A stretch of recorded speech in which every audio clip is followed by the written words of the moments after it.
You were quite punctual. You bet.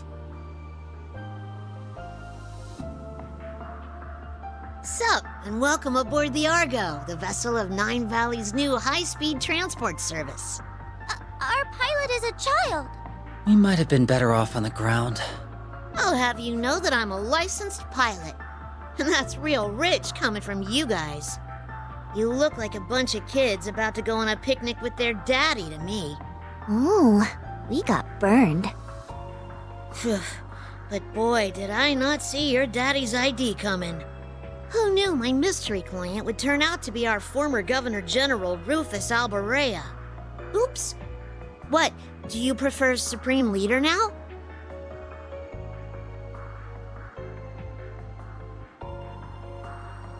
Please, if I knew I'd be repeating myself so soon, I would have gathered my audience. That title is not mine. But then... I'm confused. Who's Rufus? That's this guy's real name. C was a nickname. So it's Rufus, huh? I think it's much cuter than C. I give it 85 points. Ooh, he kicked your butt, S. Why would I care when I don't even get what criteria she's basing these on? So are you famous then, Rufus? Everyone seems to know who you are. He's not just famous, he's super famous. He's the elder son of House Albarea, one of the 4 great houses of Erebonia, and he became Crossbell's first Governor General. Together with the Empire's Chancellor and Crown Prince, he led the country to all-out war. But then he got arrested after it ended. That's all the big common knowledge stuff, but trust me, I know all about the skeletons in his closet. Wow, you're so smart, Nadia. Is knowing part of handling the unpleasant side of things? Wow, you're so smart, Rufus. Can she try not to stir up trouble with him?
I wonder what it's like to have a sibling.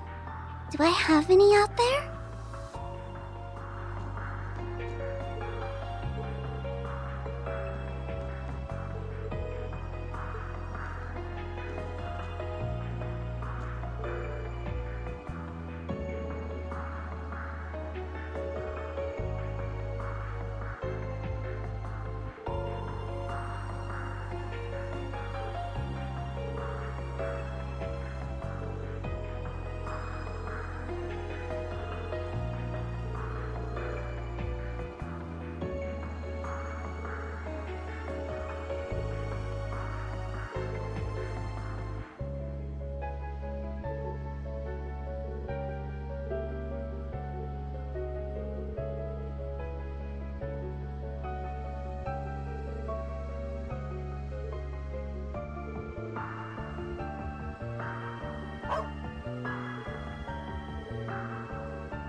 Cerberus is so cute!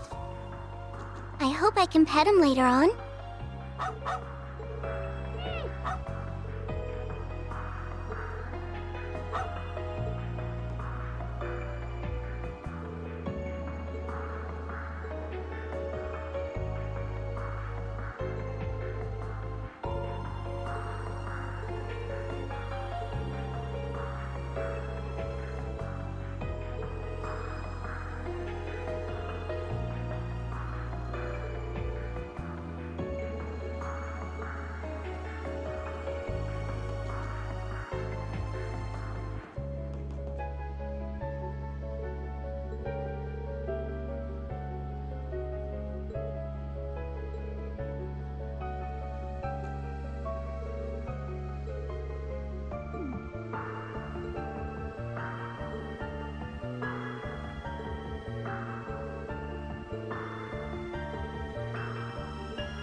I'm afraid this side of the deck is occupied.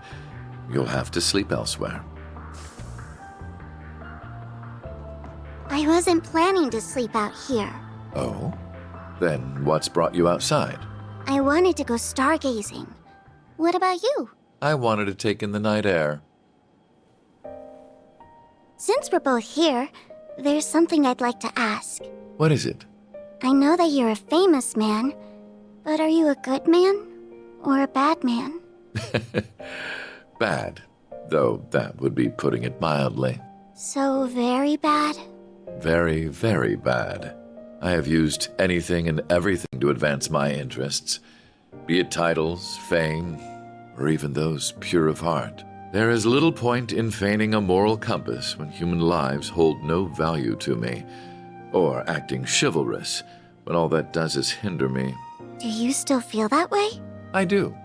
I'm using you, Swin and Nadia, to bring my designs to fruition, am I not? I'm also using those we met in the capital, like my brother. None of that sounds like something someone good would do, yes.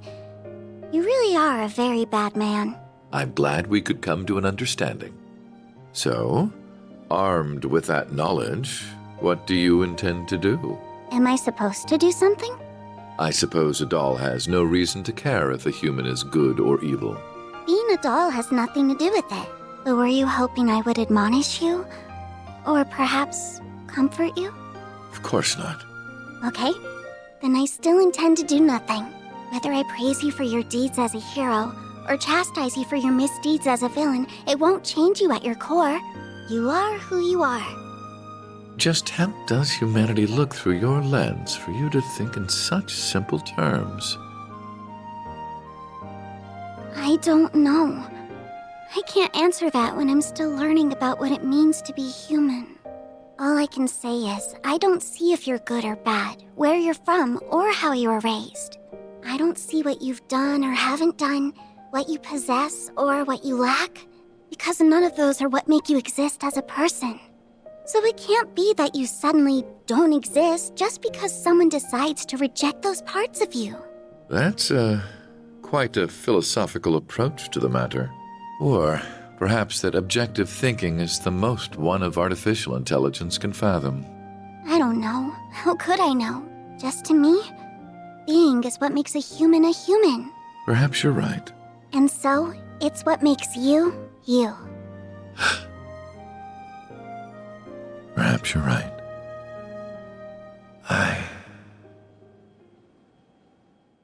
I don't remember the exact moment I began to search for meaning in my life.